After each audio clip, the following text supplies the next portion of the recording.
Hello everyone, কেমন আছো সকলে? আশা করছি বেশ ভালো আছো। আমি কিন্তু এখন মোটামুটি ভালোই আছি। হ্যাঁ, অনেক দিন পর প্রায় ২০-২২ দিন হয়ে গেছে। তারপরে কিন্তু আমি আবার একটা নতুন ভিডিও নিয়ে আসছি। কারণ আ আজকের ভিডিওটা খুবই স্পেশাল আমার জন্য। কারণ আমি ভেবেছিলাম আমার এই ছোট্ট চ্যানেলটা যেদিন ১০০ সাবস্ক্রাইবার পূর্ণ হবে, সেদিন আমি একটা অ্যানাউন্সমেন্ট করব। আর সেটা আজকে করতে চলেছি। ১০৩ জন তোমরা আমাকে এত ভালোবাসা দিয়েছ যে আজকে ভাবলাম অ্যানাউন্সমেন্টটা করেই দিই। আসলে যারা ভিডিওটা দেখছো তারা হয়তো প্রথমে বুঝতে পেরে গেছো আমি আবারও প্রেগনেন্ট, মানে আমি আবারও দ্বিতীয়বারের জন্য মা হতে চলেছি।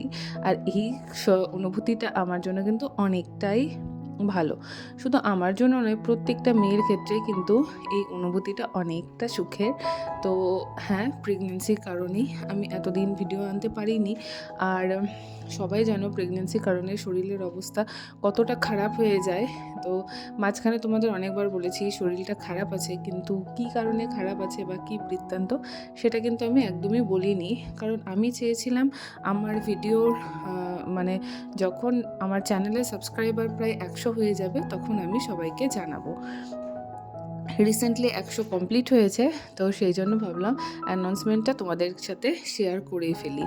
তো হ্যাঁ, দ্বিতীয়বারের জন্য আবার আমি প্রেগনেন্ট। আমার একটা মেয়ে আছে ৮ বছরের, আর এটা আমার হতে চলেছে সেকেন্ড বেবি। তো তোমরা সবাই আমাকে আশীর্বাদ দিও যেন আমি খুব ভালোভাবে তাকে আনতে পারি। আর বেশ অনেকগুলো দিনই কেটে গেছে, কিভাবে কি বলবো, কি করব বুঝতে পারছি না এখন। তো যাই হোক, তোমরা এরপর থেকে আমার ভিডিওগুলো দেখতে থেকো।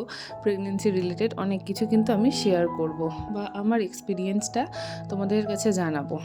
আর তোমরাও তোমাদের এক্সপিরিয়েন্স, তোমাদের ভালো লাগা খারাপ লাগাটা এখানে কিন্তু কমেন্টের মাধ্যমে আমাকে জানাতে পারো। তো দেখো, অনেকগুলো কথা বলে ফেললাম, জানি না কি বললাম, ভুলভাল যা বললাম তোমরা প্লিজ নিজের মনে করে ক্ষমা করে দিও। তো আজকে একটা ছুটির দিন ছিল। ছুটির দিন বলে শুধু নয়, আজকে আমার হাজব্যান্ড বাড়িতেও ছিল না। ও সকাল সকাল অফিসের কাজে বেরিয়ে গেছিলো রাঁচিতে। তো এই যে সকালবেলা ঘুম থেকে উঠে ঘরের যে সমস্ত কাজ ছিল সেগুলো একটু টুকটাক করে করছি, কারণ ঘরের কাজগুলো তো করতেই হবে, ওইটা ছেড়ে তার কোনো অপশান নেই।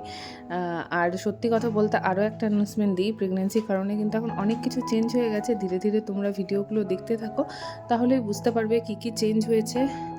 আর আমি কেমন আছি না আছি সমস্তটাই কিন্তু তোমাদের জানাবো। আর যেহেতু এখন প্রেগনেন্সির কারণে কথা বলতে অসুবিধা হয়, তোমরা হয়তো বুঝতে পারবে আমি কিন্তু প্রচণ্ড হাঁপাচ্ছি। মানে এখন ভয়েস ওভার দিতে এসে কিন্তু প্রচণ্ড আমার কষ্ট হচ্ছে কথা বলতে। মানে এখন না একটুতেই হাঁপিয়ে উঠি, আর সেভাবে আগের মতো একভাবে কোনো কাজ বা কোনো কথা বলতে পারি না।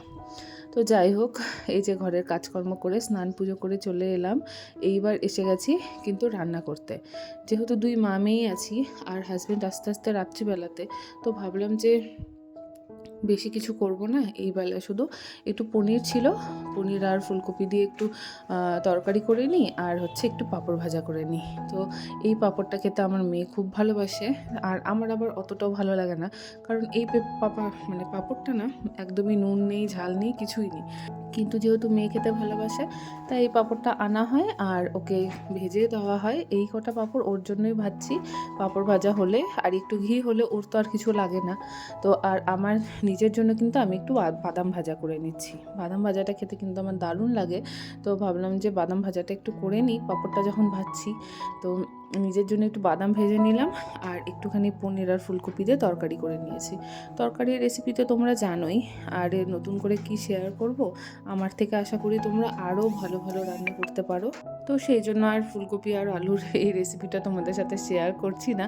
কিছুই করিনি, ফুলকপি আর আলু দিয়ে যেমন করে আদা জিরা বাটা দিয়ে নিরামিষ করে তরকারি করে সেইভাবে কিন্তু করে নিয়েছি। আর হ্যাঁ, আজকের দিনটা কিন্তু বৃহস্পতিবার ছিল, আর আজকে আমাদের যেহেতু নিরামিষ তাই নিরামিষভাবেই করেছি। তো এদিকে দেখো ফুলকপিটা ভাজা হয়ে গেছে, এদিকে সরি পনিরটা ভাজা হয়ে গেছে, ফুলকপিটা বসিয়ে দিলাম, ফুলকপি আর আলুটা ভাজা ভাজা করে নিয়ে তারপরে কিন্তু নামিয়ে দেবো। আর আজকের এই খবরটা শুনে তোমাদের কার কেমন লাগলো প্লিজ আমাকে জানিও।